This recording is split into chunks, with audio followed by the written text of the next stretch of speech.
South India shopping mall, the wedding మంత్ర, సరికొత్త wedding collection, south India shopping mall.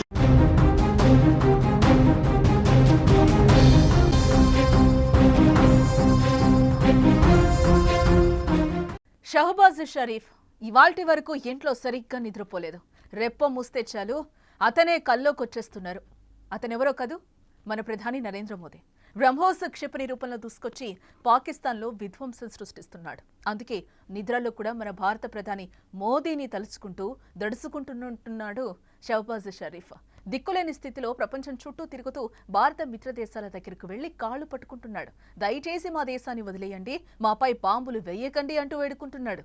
Shehbaz షరీఫ్లో ఈ భయం ఎప్పుడు మొదలైందో తెలుసా? మే 6 అర్ధరాత్రి 1:05. ఈ టైం ఏంటో తెలుసా? భారత ప్రభుత్వం ఆపరేషన్ సింధూర్ని అమలు చేసిన ముహూర్తం. మే 6వ తేదీ రాత్రి మొదలైన సింధూర్ తెల్లవారేసరికి పాకిస్తాన్లోని 9 స్థానాల్లో ఉగ్రవాదుల శిబిరాలను నేలమట్టం చేసింది. జైషే మహమ్మద్, లష్కరే తోయిబా, హిజ్బుల్ ముజాహిద్దీన్ లాంటి ఉగ్ర సంస్థలను కూకటి వేళ్లతో పెకిలించి వేశాడు ప్రధాని మోదీ. ఆ తర్వాత జరిగిన ఎదురుదాడుల్లో కూడా పాకిస్తాన్ కోలుకోలేనంత దెబ్బతినింది. బ్రహ్మోస్ క్షిపణి తీసుకుని పాకిస్తాన్ భూభాగంలోకి వెళ్లిన భారత వైమానిక దళం రావల్పిండి సహా పాకిస్తాన్లోని 11 ఎయిర్ బేస్లను బూడిదెచ్చేసింది. చైనా నుంచి తెచ్చుకున్న F-19 యాంటీ డిఫెన్స్ సిస్టమ్కి కూడా దొరకనంత వేగంగా బ్రహ్మోస్ క్షిపణులు ప్రయోగించింది. ఇప్పటికీ ఉగ్రవాదంపై పోరాటానికి ఆపరేషన్ సింధూర్ ఆన్ చేసే ఉంది. ఈ నెల రోజుల వ్యవధిలో ఏం జరిగింది?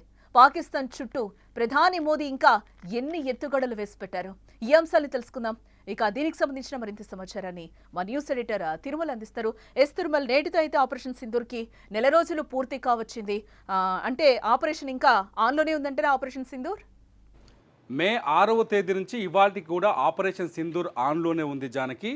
ఇక్కడ విషయం ఏంటంటే ఆపరేషన్ సింధూర్ అంటే మే 6వ తేదీ నుంచి 10వ తేదీ వరకు పాకిస్తాన్ పైన జరిగిన దాడి బాంబుల దాడి, మిసైల్స్ దాడి. ఆ తర్వాత జరిగిన దాడి అంతా వ్యూహాత్మకమైన దాడి, ఎకనామికల్ దాడి అని చెప్పాలి. ఒక రకంగా చెప్పాలి అంటే ఆపరేషన్ సింధూర్ ఏదైతే సీజ్ ఫైర్కి భారత్ అంగీకారం తెలిపి సీజ్ ఫైర్కి అంగీకరించిందో ఆ రోజు మర్నాటి నుంచే ఆపరేషన్ సింధూర్లో సెకండ్ పార్ట్ మొదలైందని చెప్పాలి. సెకండ్ పార్ట్లో అత్యంత కీలకమైన ఘట్టం పార్లమెంటు సభ్యులు, మన భారత పార్లమెంటు సభ్యులు 7 బృందాలుగా ఏర్పడి 33 దేశాల్లో పర్యటించడం, రష్యాతో సహా ఇటువంటి దేశాల్లో పర్యటించడం వల్ల పాకిస్తాన్లో ఉన్న ఉగ్రవాదానికి చెక్ పెట్టడం. సింపుల్గా ఒకసారి పోల్చాలి ఆపరేషన్ సింధూర్లో సెకండ్ పార్ట్ని ఎలా పోల్చాలి అంటే ఆపరేషన్ సింధూర్లో మే 6వ తేదీ రాత్రి 1:05 పాకిస్తాన్లో 4 ప్రాంతాలు, పాకిస్తాన్ భూభాగంలో ఉన్న 4 ప్రాంతాలు భావలాపూర్, ముర్దికి, సజ్జల్, సైల్కోట్, ఈ 4 ప్రాంతాల్లో ఉగ్రవాద కీలక శిబిరాలు జైషే మహమ్మద్, లష్కరే తోయిబా, హిజ్బుల్ ముజాహిద్, ఈ 3 ఉగ్రవాద స్థావరాల్ని ధ్వంసం చేసింది భారత వైమానిక దళం, భారత ఆర్మీ, త్రివిధ దళాలు కలిసి. అట్లాగే పీఓకేలో పాక్ ఆక్రమిత కాశ్మీర్లో 5 ప్రాంతాలు, భీంబర్ బర్నాలా, కోట్లీలో 2 స్థావరాలు, ముజఫరాబాదులో 2 స్థావరాలు, ఈ మొత్తం ఇక్కడ 5 చోట్ల బాంబుల వర్షం, డ్రోన్లతో బాంబుల వర్షం కురిపించి కేవలం 25 నిమిషాల్లోనే 100 మంది ఉగ్రవాదుల్ని తుడిచిపెట్టేసింది, చంపేసింది. ఇందులో జైషే మహమ్మద్ అధినేత, ఎవరైతే జైషే మహమ్మద్ అధినేత ఉన్నాడో మసూద్ అజార్కి సంబంధించిన ఫ్యామిలీ మెంబర్స్లో 14 మంది ప్రాణాలు కోల్పోయారు. మసూద్ అజార్ ఫ్యామిలీ పూర్తి స్థాయిలో భావలాపూర్లో ఉంటారు. పాకిస్తాన్ భూభాగంలో ఉంటుంది భావలాపూర్లో ఒక పెద్ద 200 ఎకరాల విస్తీర్ణంలో ఉగ్రవాదానికి యూనివర్సిటీని ఏర్పాటు చేసి టీనేజ్ పిల్లల్ని అక్కడ తీసుకొచ్చి వాళ్ళకి మత ఛాందసవాదాన్ని నూరిపోసి వాళ్ళకి తుపాకీ ఎలా కాల్చాలి, బాంబులు ఎలా తయారు చేయాలి, భారతదేశం పైన ఎలా దాడులు చేయాలి, మానవ బాంబులుగా ఎలా మారాలి, ఇదంతా నేర్పిస్తూ ఉంటాడు అక్కడ మసూద్ అజార్. అటువంటి మసూద్ అజార్ ఫ్యామిలీలో 14 మంది ఒకే దెబ్బకి హతమైపోయారు. ఇదంతా ఒకెత్తైతే ఆ తర్వాత ఆపరేషన్ సింధూర్ తర్వాత పాకిస్తాన్కి చాలా స్పష్టంగా భారత్ ఒక విషయం చెప్పింది. మీ భూభాగంలో ఉన్న, మీ దేశంలో ఉన్న పీఓకేలో ఉన్న భూభాగాల్లో 9 చోట్ల మేము దాడులు చేశాం. ఈ 9 దాడుల్లో అనేక మంది ఉగ్రవాదుని హతం చేశాం. 70 నుంచి 80 మంది అన్నారు. తర్వాత లెక్కలో తేలింది ఏంటంటే 100కు పైగా చనిపోయారు. 100 మంది ఉగ్రవాదుని హతం చేశామని సమాచారం ఇస్తే పాకిస్తాన్ ప్రపంచ దేశాలకు ఏం చెప్పింది? మా భూభాగంలోకి భారత్ అక్రమంగా చొరబడి మా భూభాగంలో ఉన్న ప్రజల్ని అమాయక ప్రజల్ని హత్య చేసిందని చెప్పింది. అది మసూద్ అజార్ అమాయక ప్రజలు ఎట్లయితాడు? మసూద్ అజార్ ప్రపంచం మొత్తం నిషేధించబడిన ఉగ్రవాది. ఐక్యరాజ్య సమితి మసూద్ అజార్ని 2019లోనే ఆయన పైన నిషేధం విధించింది. ప్రపంచ ఉగ్రవాదిగా గుర్తించింది. అటువంటి మసూద్ అజార్కి ఇంకా రక్షణ కల్పిస్తోంది పాకిస్తాన్. లష్కరే తోయిబా అధినేత ఎవరైతే హఫీజ్ సయీద్ ఉన్నాడో హఫీజ్ సయీద్కి ఇంకా రక్షణ కల్పిస్తుంది. వీళ్ళందరిపైన యుద్ధం చేయాలంటే ఒక్కసారో 2 సార్లు బాంబులు వేస్తే సరిపోదు. పాకిస్తాన్ వైమానిక స్థావరాలని ధ్వంసం చేస్తే సరిపోదు. పాకిస్తాన్కి ఉగ్రవాదాన్ని అంతం చేయాలంటే మోదీ పన్నిన అతిపెద్ద వ్యూహం ఏంటంటే ఆర్థిక సపోర్ట్ లేకుండా చేయలేం. ప్రపంచ దేశాల నుంచి పాకిస్తాన్కి ఆర్థిక సపోర్ట్, ఎకనామికల్ సపోర్ట్ లేకుండా చేయడం. ఆ ఎకనామికల్ సపోర్ట్ చేయకుండా ఉండడానికే భారతదేశం పైన పహల్గామ్లో ఏప్రిల్ 22వ తేదీన పాకిస్తాన్ ఎటువంటి దాడి చేసింది, అమాయకులైన పర్యాటకుల్ని ఎలా ప్రాణం తీసింది, అమాయకులైన పర్యాటకుల ప్రాణాలు రక్తపాతాన్ని పారించిందనే విషయాన్ని ప్రపంచానికి అర్థమయ్యేలా చెప్తూ at the same time Pakistan మీకు మిత్రదేశంగా కనిపిస్తుంది, పాకిస్తాన్ మీతో దొంగ స్నేహం చేస్తుంది, పాకిస్తాన్ ప్రపంచం మొత్తానికి ఉగ్రవాదాన్ని ఎలా ఉత్పత్తి చేస్తుంది, ఉగ్రవాదుని తమ భూభాగంలో తయారు చేసి అమెరికా పైన కావచ్చు, లేకపోతే మలేషియాలో కావచ్చు, లేకపోతే రష్యాలో కావచ్చు, ఇతర దేశాల్లో వ్యతిరేకుల్ని తీవ్రవాదం ఎక్స్ట్రీమిస్టులకు ఎలా సపోర్ట్ చేస్తుంది అనే విషయాన్ని తెలియజెప్పే ప్రయత్నం చేశారు ప్రధాని మోదీ. ఇది నిజంగా మోదీ తెలివి మామూలు తెలివి కాదు. ఎందుకంటే ఆపరేషన్ సింధూర్ అని పేరు పెట్టింది కూడా ఆయనే. ఆ ఆపరేషన్ సింధూర్లో సెకండ్ పార్ట్ అమలులో చాలా వ్యూహాత్మకంగా వ్యవహరిస్తున్నారు ప్రధాని మోదీ. ఇప్పటి వరకు పార్లమెంట్ సభ్యులతో కూడిన బృందాలు 7 పార్లమెంటు బృందాలు, ఎంపీల బృందాలు 33 దేశాల్లో పర్యటించాయి. 33 దేశాల్లో భారతదేశానికి చేస్తున్న పోరాటం గురించి ఆ 33 దేశాలకు అర్థమయ్యేలా చెప్పాయి. ఉగ్రవాదం భారతదేశంలో ఎటువంటి ఇబ్బందులు కలగజేస్తుందో ఈ అంశాల్ని ప్రపంచ దేశాలకి అర్థమయ్యేలా చేశాయి. ఇలా చెప్పడంలో ముఖ్యమైన పాత్ర ఏంటంటే, మీరు ఒకవేళ పాకిస్తాన్కి ఆర్థికంగా సపోర్ట్ చేస్తే, IMF గతంలో జనవరిలోనే పాకిస్తాన్కి $2 బిలియన్ లోన్ని అంగీకరించింది. ఆ లోన్ రాగానే ఇప్పుడు ఉగ్రవాద దాడికి మళ్ళీ ఉగ్రవాదులను పెంచి పోషించేందుకు పాకిస్తాన్ ఆ డబ్బుల్ని అమలు చేస్తుంది. తాజాగా వరల్డ్ బ్యాంక్ కూడా పాకిస్తాన్కి ఆర్థిక సపోర్ట్ చేయడానికి ప్రయత్నిస్తుంది. చైనా కూడా సపోర్ట్ చేస్తామని చెప్తుంది. ఇప్పుడు టర్కీ ఆల్రెడీ రెడీ అయింది, వాళ్ళకి అన్ని రకాల సహాయ సహకారాలు అందిస్తారంటుంది. ఇటువంటి దేశాలు పాకిస్తాన్కి సపోర్ట్ చేయడం వల్ల, మీ మిత్ర దేశాలు ఈ దేశాల్లో ఉంటే ఇటువంటి దేశాలు పాకిస్తాన్కి సపోర్ట్ చేయడం వల్ల ఆ అమౌంట్ని తీసుకొచ్చి, ఆ డబ్బును తీసుకొచ్చి పాకిస్తాన్ అక్కడి ప్రజల ఆకలి తీర్చడానికో, పాకిస్తాన్లో ఏదైనా అభివృద్ధి పనులు చేయడానికో, ప్రాజెక్టులు కట్టడానికో ఉపయోగించదు. ఆ డబ్బును తీసుకొచ్చి ఉగ్రవాదం పైన పెట్టుబడిగా పెడుతుంది. POKలో ఉన్న ఉగ్రవాద శిబిరాల్ని పెంచి పోషిస్తుంది. హిజ్బుల్ ముజాహిదీన్ కావచ్చు, జైషే మహమ్మద్ కావచ్చు, లేకపోతే లష్కర్ ఇ తోయిబా కావచ్చు, ఇటువంటి ముఠాల్లో సభ్యుల్ని చేర్చి వాళ్ళకి కావాల్సిన ఆయుధాలని కొనిచి, వాళ్ళకి కావాల్సిన మందుగుండు సామాగ్రిని సరఫరా చేసి, హమాస్ లాంటి ఉగ్రవాద సంస్థలతో లింకులు కలిపి అంతర్జాతీయ తీవ్రవాదాన్ని ఎలా తయారు చేస్తుందనే విషయాన్ని ప్రపంచానికి అర్థమయ్యేలా చెప్పేలా ప్రయత్నం చేశారు ప్రధాని మోదీ చేసిన ఈ ప్రయత్నంలో మంచి రిజల్ట్ వచ్చింది. 33 దేశాల నుంచి ఏ దేశాలైతే మన భారత ప్రతినిధులు పర్యటించారో ఆ 33 దేశాలు పాకిస్తాన్ చేసిన దుర్మార్గాన్ని, పాకిస్తాన్ చేసిన దాడుల్ని, పాకిస్తాన్ ఉగ్రవాదాన్ని పెంచిపోరిస్తున్న తీరుని తీవ్రంగా ఖండించారు. అంతేకాదు పాకిస్తాన్కి ప్రపంచ దేశాలు ఆర్థిక సహకారం చేయకూడదని, అది చేస్తే భారత్ ఈ ఆపరేషన్ సింధూర్ని ఇంకా కంటిన్యూ చేయాల్సి వస్తుందని, కొన్నేళ్ల పాటు భారత్ పాకిస్తాన్ పైన దాడులు చేయాల్సి వస్తుందని, పాకిస్తాన్లో ఉన్న ఉగ్రవాదాన్ని అంతం చేసే వరకు భారత్ పోరాటం చేయాల్సి వస్తుందనే విషయాన్ని ప్రపంచ దేశాలకు అర్థమయ్యేలా చేశారు ప్రధాని మోదీ. ఇదంతా పాకిస్తాన్ పైన నిజానికి కేవలం సీజ్ ఫైర్ మాత్రమే మే 10వ తేదీకి ఆగిపోయింది. ఆ తర్వాత జరగాల్సిన యుద్ధం జరుగుతూనే ఉంది.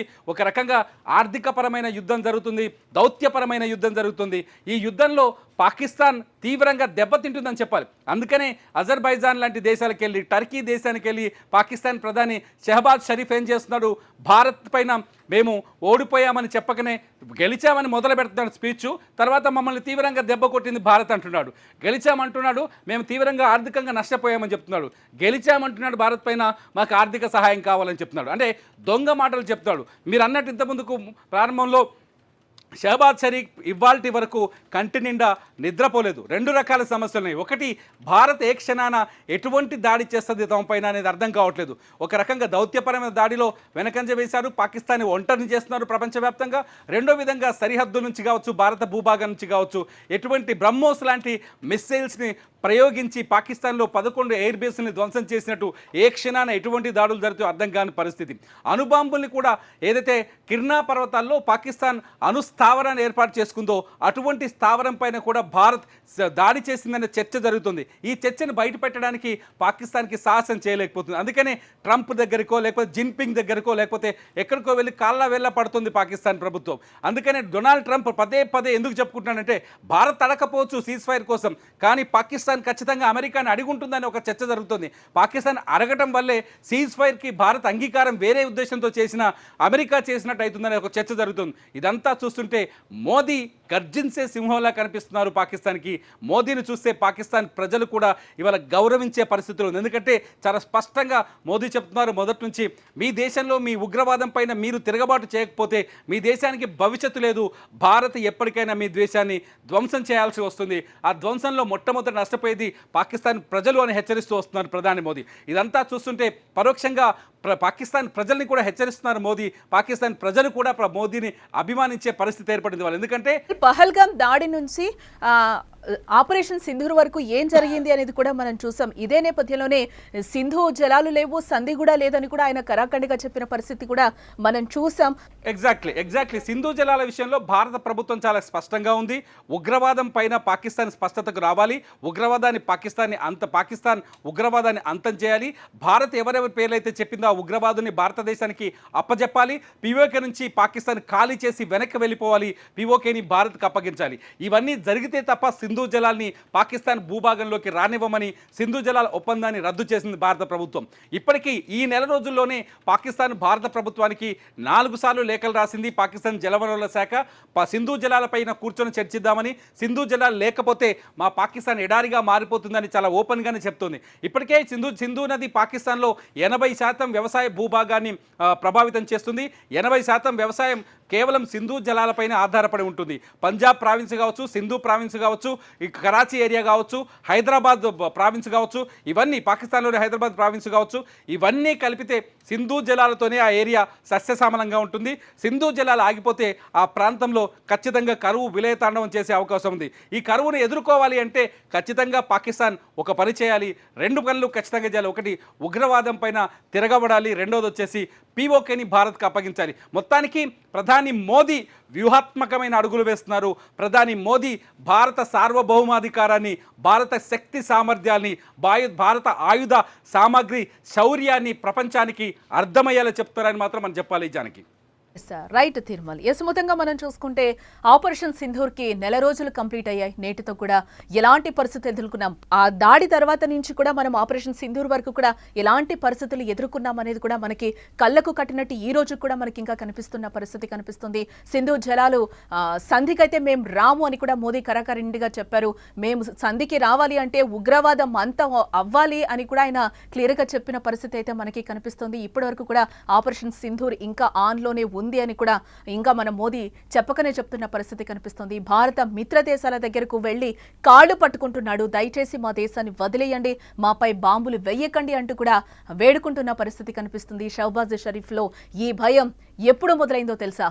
మే 6 అర్ధరాత్రి 1:05 ఈ టైం ఏంటో తెలుసా? భారత ప్రభుత్వం ఆపరేషన్ సింధూర్ని అమలు చేసిన ముహూర్తం. మే 6 తేదీ రాత్రి మొదలైన సింధూర్ తెల్లవారేసరికి పాకిస్తాన్లోని 9 స్థానాల్లో ఉగ్రవాదుల శిబిరాలను నేలమట్టం చేసింది. జైషే మహమ్మద్, లష్కరే తోయిబా, హిజ్బుల్ ముజాహిద్దీన్ లాంటి ఉగ్ర సంస్థలను కూకటి వేళ్లతో పికిలించి వేశాడు ప్రధాని మోదీ.